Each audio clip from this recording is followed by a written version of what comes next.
Hey everyone, welcome to Two Car Pros. My name is Ryan, and today we are continuing our how to build a Ford 302 small block. Before I go any further, I want to mention that this build is sponsored by Summit Racing. Make sure you buy all your speed parts from summitracing.com. They have all the best prices on all the best stuff, and this build would not be happening without them. So in today's video, I'm going to show you how to put your pistons on your connecting rods and then install those pistons inside of your engine with your piston rings correctly installed. Now you're gonna probably have to file fit your piston rings, and I have a link down below in the description to a video that I did explaining how to do that and how big you want your piston rings to be on a naturally aspirated engine. Obviously, if you were running a boosted application, you would need the gaps to be much larger, so pay attention to that as well. Now, our Ford small block came out of an 81 Bronco, and it started life as a 302. However, by the end of this video, it is now officially a 347 stroker due to our crankshaft and connecting rods. Now, if you're going to do a stroker build, you have to tell your machine shop so the block can be clearanced, and I'll go over what that looks like later on in this video. With all that out of the way, let's go ahead and jump in. So here are our forged connecting rods and pistons. This is all part of that really awesome Eagle stroker kit. Link down below in the description to everything we've been using. We'll go over what a stock option will look like in just a little bit, but what we can do is open our box, remove one of our connecting rods. So they take the lightest of the connecting rods, and then they take the rest of the connecting rods and grind down the material here to match it so they're all exactly the same weight, so your rotating assembly is balanced. So that is really important. Don't just buy these and assume they're balanced from the factory. Take them to a machine shop and make double sure, because this is from the factory, and look how much material they took off. Quite a substantial amount. So those are our Eagle connecting rods, forged. They're gonna be awesome for our small block. And here are our Molle pistons. Now our pistons are 30 thousandths over, so the bore is 30 thousandths of an inch bigger than stock, and you have to do that if you have your block machined. So pay attention to that. And you can see right on the box, our machinist has given us a warning that they are balanced, but don't mix up the wrist pins. So don't take a wrist pin from one piston and put it in another. That could throw everything off. And we can see another warning. Do not mix the pins. It's really important. So I will leave a link down below in the description to these bad boys. So here are high performance short skirted pistons. They're forged from Molle. These are an incredible unit. These are basically a race unit you could be using for really high horsepower. You could even go much higher compression than we're going. We're going 9.7 to 1. And of course, these have been sent over by our friends at Summit Racing. The link is down below in the description. And then with this kit, it's really cool. It's kind of all inclusive. Inside this box is our piston rings. We'll be visiting those a little bit later. And it did come with the locks so we can assemble everything. Alternatively, you can have the machine shop assemble these if you really want to, but it's not that big of a deal to do it by yourself, and I think it's a lot of fun. So these connecting rods, they've been out of our site, and I can just tell they're a little bit dusty. A little bit of dust got on there. So what we're gonna do is grab some carburetor spray and hose it down and clean it up with a nice microfiber towel. Make sure you're as clean as humanly possible. The absolute cleaner, the better. There is no such thing as being too clean when you are assembling your engine. Some people even take a toothbrush and really go to town on it. And once you think you've gotten it clean with a microfiber, grab some compressed air.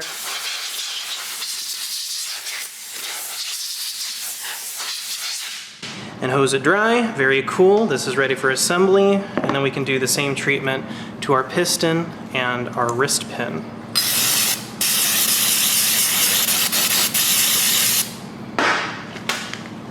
And the reason you're doing this is because your pistons and connecting rods have been out of your sight, and also you don't know what went on in the factory. Maybe somebody was sloppy that day, and you don't want it to cost you an engine.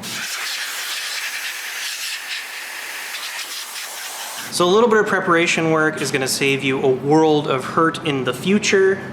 So go ahead and do that for our wrist pin as well. These are some nice wrist pins. Oh yeah.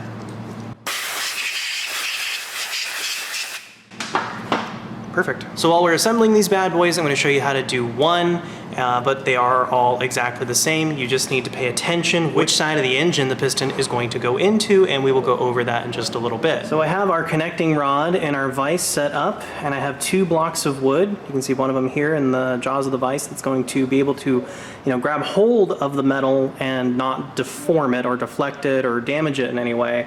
And then I've also put this nice microfiber towel down. This will also help protect the finish. And what we can do is grab an 11mm 12-pointed socket on a breaker bar and break these bolts loose. They're on pretty snug because at the machine shop they torque them down to spec, so that way they can make sure that they are concentric with each other and perfectly circular. We can remove our superhero bolts here. These are insanely nice, very cool. We can set those aside. So what we can do is grab a plastic hammer and very lightly, make sure it's clean too, and just tap the cap.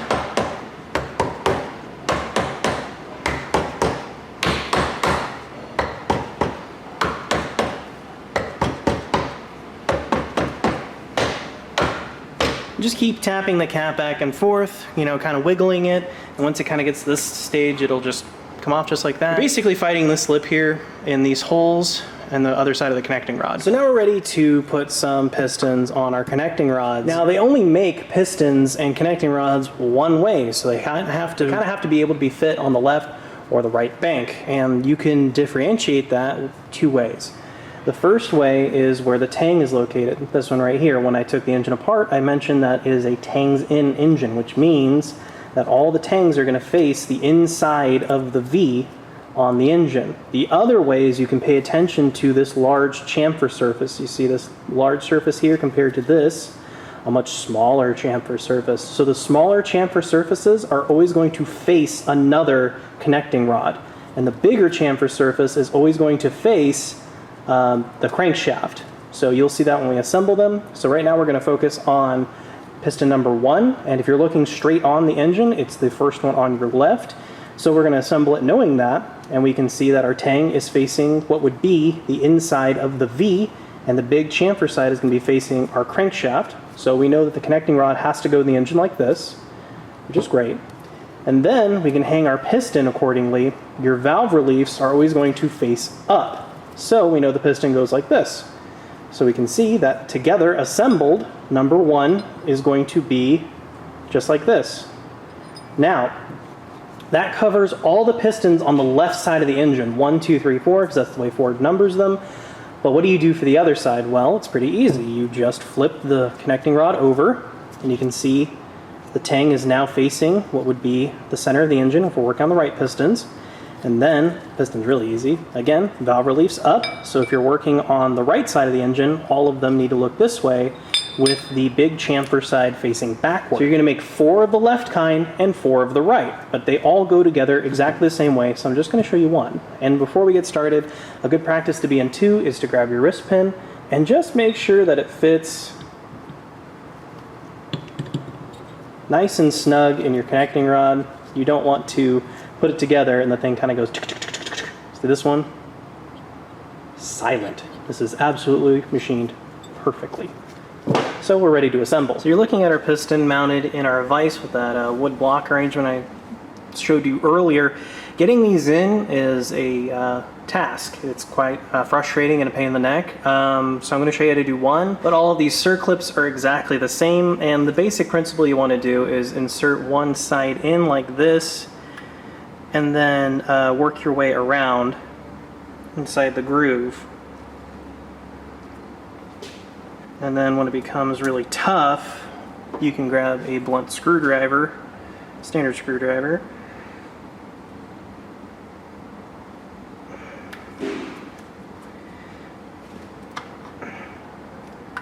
to force it into its home.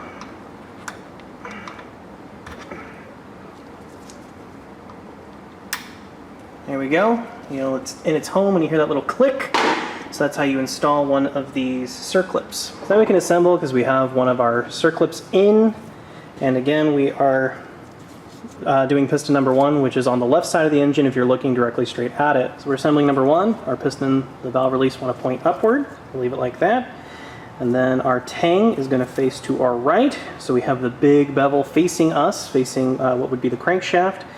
So it's going to go together like this. And we can lubricate our wrist pin using some Permatex Ultra Slick. Get it nice and sauced up. So we can go ahead and line up our connecting rod on our number 1 here.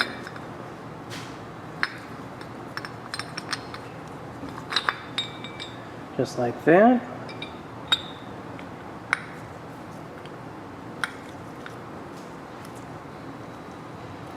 There we go. That looks absolutely perfect.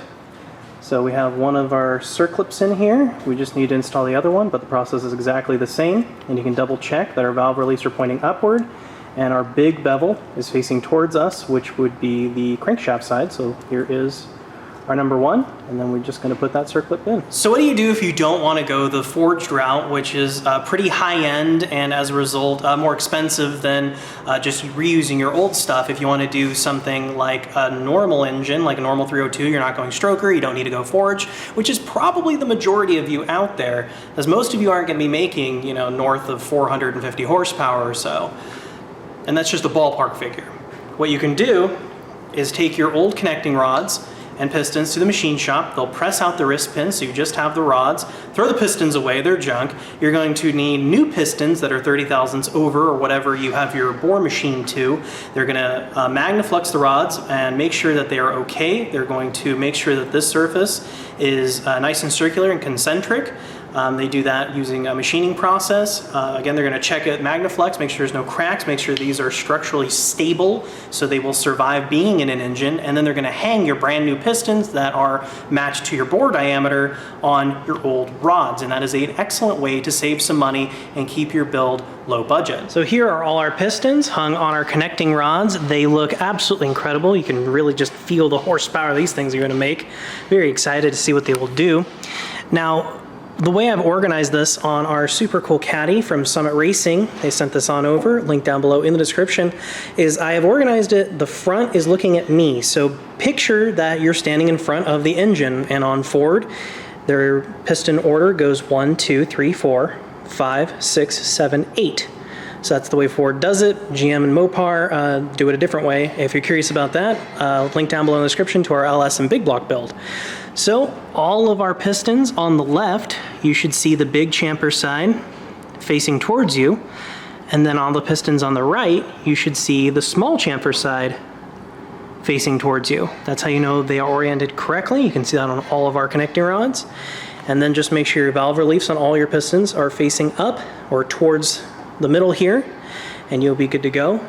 These look absolutely incredible, and they are going to do amazingly well in our small block. So now we're going to put some piston rings on a piston, and I've already filed to fit these piston rings. The top ring needs to be 18 thousandths end gap, and the bottom ring needs to be 16 thousandths end gap if you have a 30 over bore. I have left a link down below in the description to how to file fit rings. It's pretty easy, you just need a cheap tool, which is explained in that video, but it's a video all by itself. So here's the part number for our piston rings, and see, there's our bore, 4 inches and 30 thousandths over, and then it says plus 500 thousandths bore file fit, which means these are file fit rings.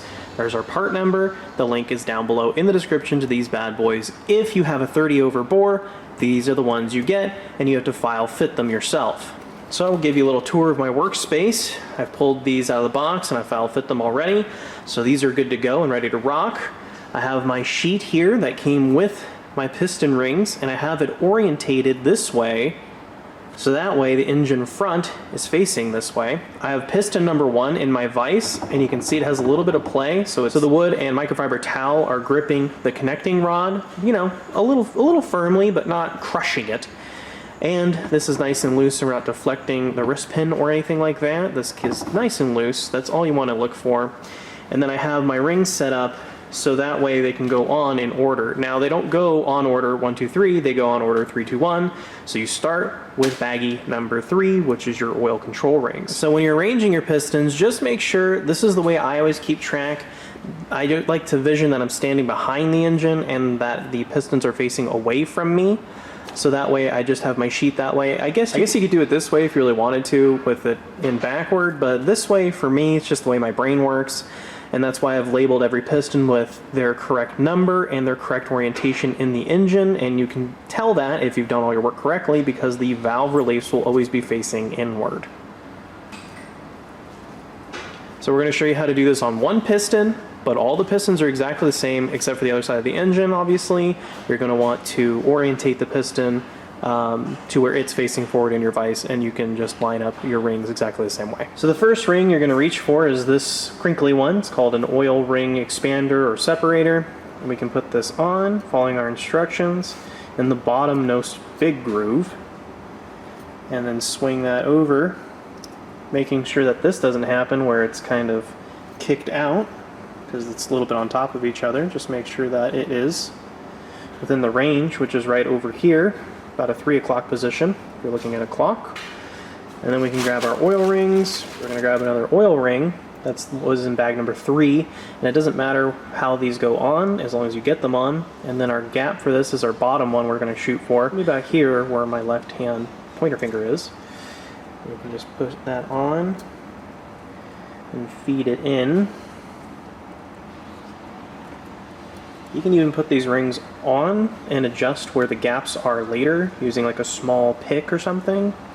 I've done that quite a few times because it's not quite perfect where I want it.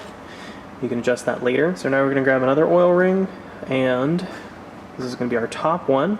Just like our instructions say, we're going to put that on top of our expander ring. Just feed that around, and again, like our gaps right here, I'm just going to use my fingernail, making sure I don't disturb the other rings, and hold those in place and swing that around to about this position on the piston.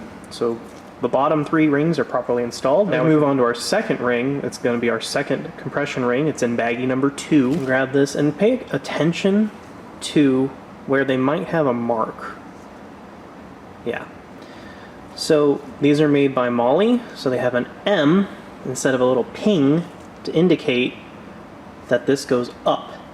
So this is going to face this way on the piston. So we can load up our second ring here with our piston ring pliers. Now when you're separating these, don't go too crazy. You can actually break the ring. It doesn't need that much to be opened. Honestly, you could probably get away with just doing this with your fingers and be just fine.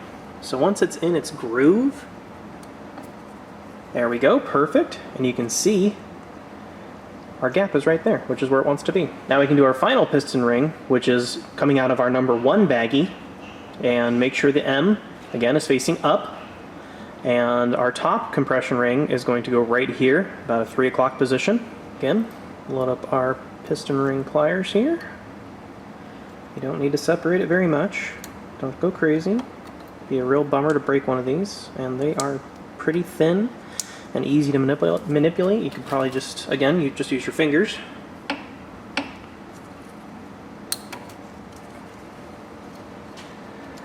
There we go. So the big important part about compression rings is you can see that they're opposing. The gaps are on the exact opposite sides of the piston, and that's what you're looking for. This is what it should look like. We have an oil ring, the separator, oil ring, number 2 compression ring, and then the number 1 compression ring, and make sure those gaps oppose each other following the instructions. So now you're looking down the bore of cylinder number 1, which is the piston we're going to focus on putting in, and you can see the crankshaft is in the way. So I have the old damper bolt in the front of our crank, and that will let me turn the engine more easily. And you want to just make sure it's as down and far away as possible to make room for our connecting rod. So I'm over my oil catch basin. I have a little oil can here. You can also just use like a quart of oil, and we're just going to give this a nice bathe of oil all around where the rings connect, wrist pin, skirting, just, you know, drench it in oil. You can't be too lubricated. And when you're doing this, just make sure you don't disturb the positioning of your oil rings. In fact, double check them before you install it.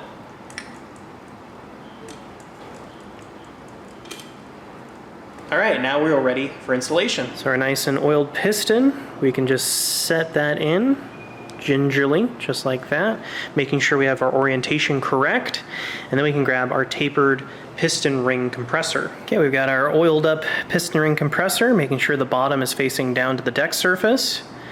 Put that on our piston, and then we can squeeze this to help get our pliers on.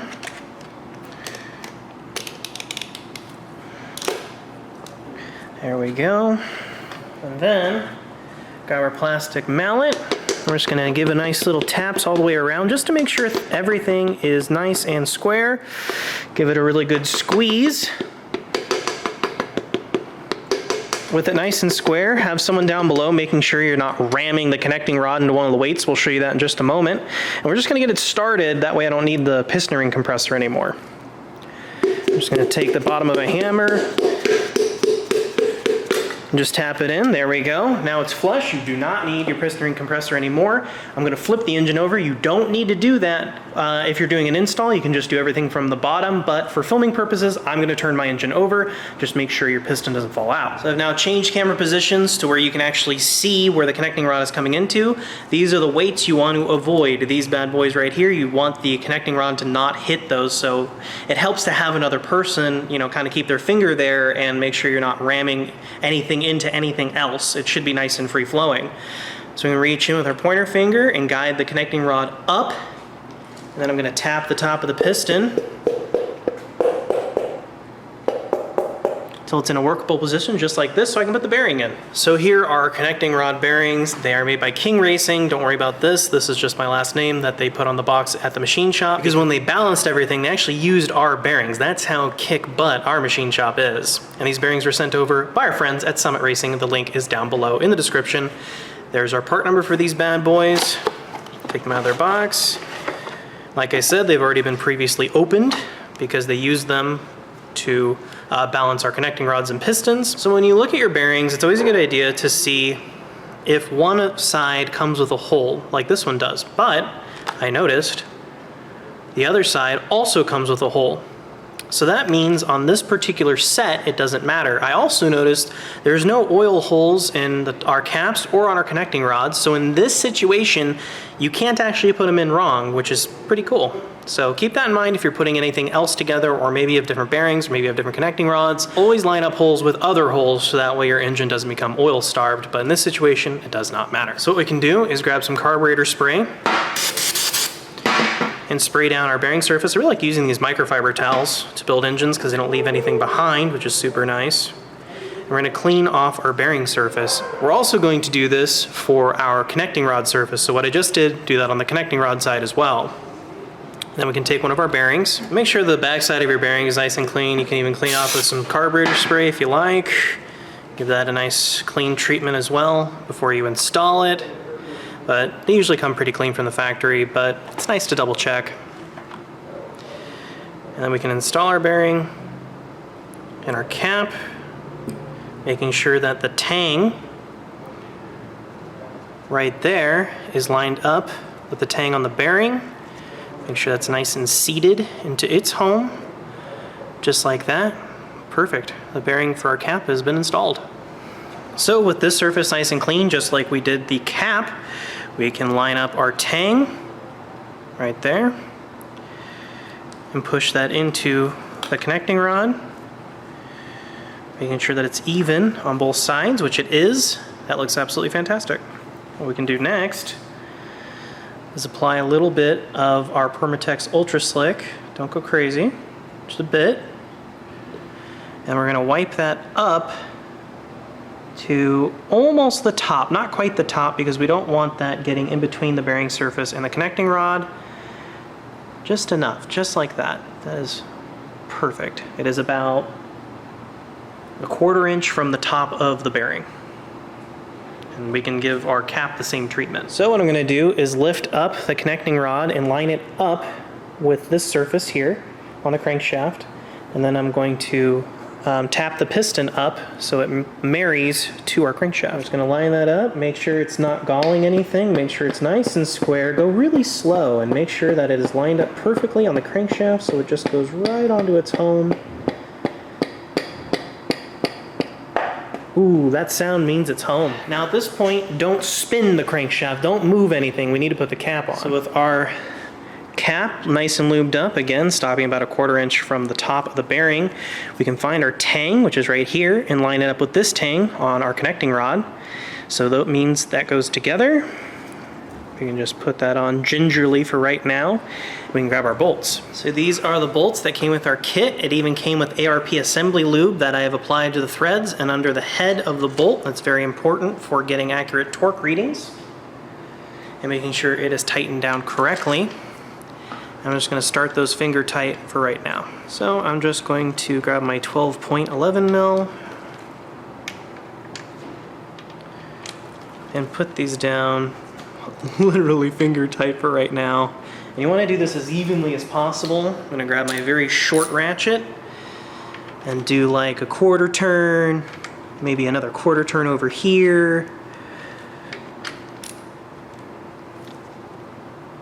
And this is going to ensure that the cap goes on square. Just little bits at a time. Just go as evenly as you can. You can go in as small as increments as you like. You can do 1/8 turn, 16th turn. I like 1/4 turn. So that feels decently snug. There we go. Perfect. It went on absolutely perfectly even, which is awesome. Don't turn the engine yet. I'll let you know when you can. Now we need to torque these bad boys down. So I have my super fancy pants Snap-on 100th anniversary torque wrench, and I have it set to 22 foot-pounds. Now the torque spec is 63 foot-pounds, but we're gonna go in 3 increments. We're gonna start with 22, then go to 44, then go to 63. And we're gonna do this as evenly as we can.